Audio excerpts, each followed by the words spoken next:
I remember as a kid, my mom and dad like to cook a lot of food for the dinner. I have 6 siblings, and we all are forced by my mom and dad to finish all the food on the table because my mom and dad didn't want to appear wasteful. Since the food has been cooked already, that's why it is a sunk cost. And many times the last few mouthfuls that you have to eat actually is quite painful. My mom was trying to do investment.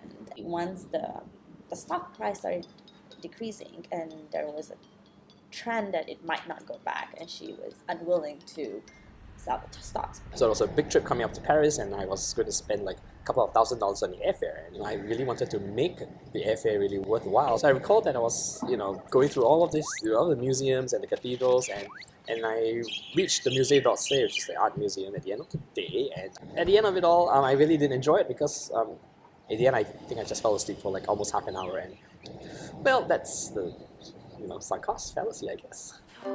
Sunk cost is any cost that you incur that cannot be recovered. And sunk cost fallacy is a human tendency where the behavior is influenced by the sunk cost. It's a little bit like a buffet syndrome.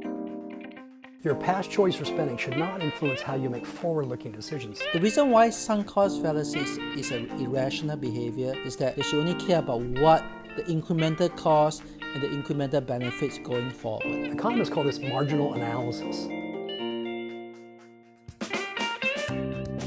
When you add everything up in Singapore, a car is very expensive. $80,000 to $90,000 for a Camry. The reason why the car is so expensive is that individuals have to pay to own a license before they can buy a car. The price of that license fluctuates with supply and demand. We have what we think of as natural variation in the sunk costs associated with owning a car.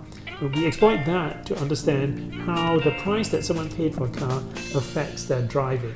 In our study, we found an amazing result that controlling for everything. People who paid a lot for their car, when the prices of licenses were high, they tended to drive a lot more. They feel like I should really get the most of my money, so they just drive. So that's a very nice example of showing that how consumers, when they're actually having real-life transactions, they exhibit this sunk cost fallacy. One of the challenges to our experimental design, we didn't randomly assign people to buy cars. In this museum experiment, we randomly assign people to different groups. Ticket fee is a good example of sunk cost. Once they pay the ticket, the cost cannot be recovered.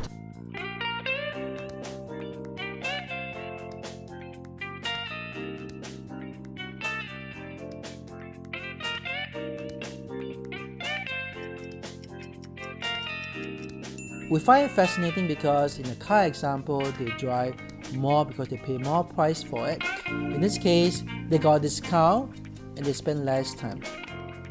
So what's happening in our brain when we make decisions involving sunk costs? Researchers watch subjects make typical sunk cost decisions while using fMRI. People who ranked highly on agreeableness, they tended to try to get along with others, and conscientiousness, following rules, were more susceptible to paying attention to sunk costs. There's a region called insular cortex, which is involved in bodily discomfort like pain, choking, and disgust. When people are trying to ignore sunk costs, this frontal cortical area and the insula area are coactive, which is a clue that they're kind of communicating.